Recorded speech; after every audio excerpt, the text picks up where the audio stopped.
There's a chill in the air here in Metro Detroit. We know fall is a reliable forerunner of colder, darker days ahead. But when it comes to the economy, people are beginning to feel a spring-like optimism. Perhaps the tide is turning and the Motor City just might be bouncing back. It's getting better. It's getting better. We're from Blue Cross and we just moved down here. And there's a lot more people down here now. Detroit Mayor Dave Bing is optimistic too, but he warns we still have a long way to go. The state is starting to improve in terms of job opportunities. Unemployment is inching down. In the city of Detroit, we're still struggling. The national unemployment rate in August was 9.1%. In Metro Detroit, 12.9%. But Mayor Bing told me in the city itself, things are much worse. It's stated that we're somewhere in the low 20s.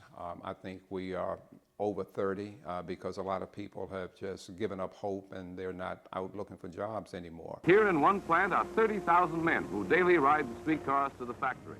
That's a stark contrast to the middle of the last century when there were so many manufacturing jobs. People were moving to Detroit in droves. We are in many ways victims of the success of half a century ago. Charles Ballard is an economics professor at Michigan State University and author of the book Michigan's Economic Future. We somehow convinced ourselves that the world of 1956 was the way it would always be.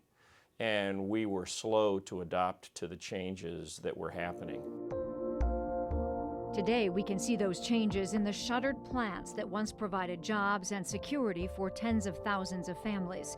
We can see the changes in neighborhoods that have gone from bustling to bleak. And we can see the changes in the numbers that confirm what we already knew. In August of 1991, there were 351,000 manufacturing jobs in Metro Detroit. 10 years later, that number had risen slightly. But in August of this year, the number of manufacturing jobs had plunged to 198,000. It's got to take more than just a strong automotive industry for this city and this region to turn around. Oh, absolutely.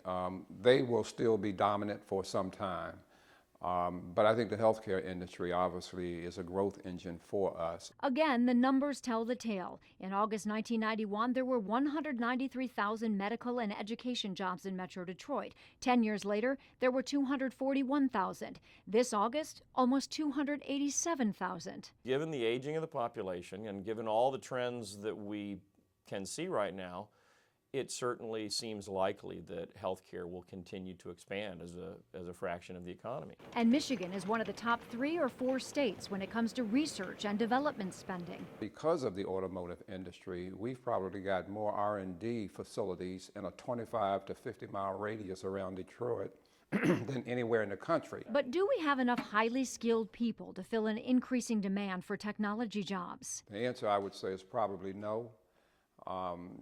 I think once again, because of the industry, we did have a lot of high-skilled people in the automotive industry, but a lot of those people have retired. So we've got to once again stress how important education is, because without the right kind of education, you will not be prepared for those growth industries. So how do we act? What is our role in improving the economy? The opportunities are there, but they will take hard work, and it will be sustained work over a long period of time to get where we need to go. And maintain that Michigan optimism. Our economic spring could be just around the corner. And so let's remember the good things about Michigan as well as the problems. And that is something that everybody can do.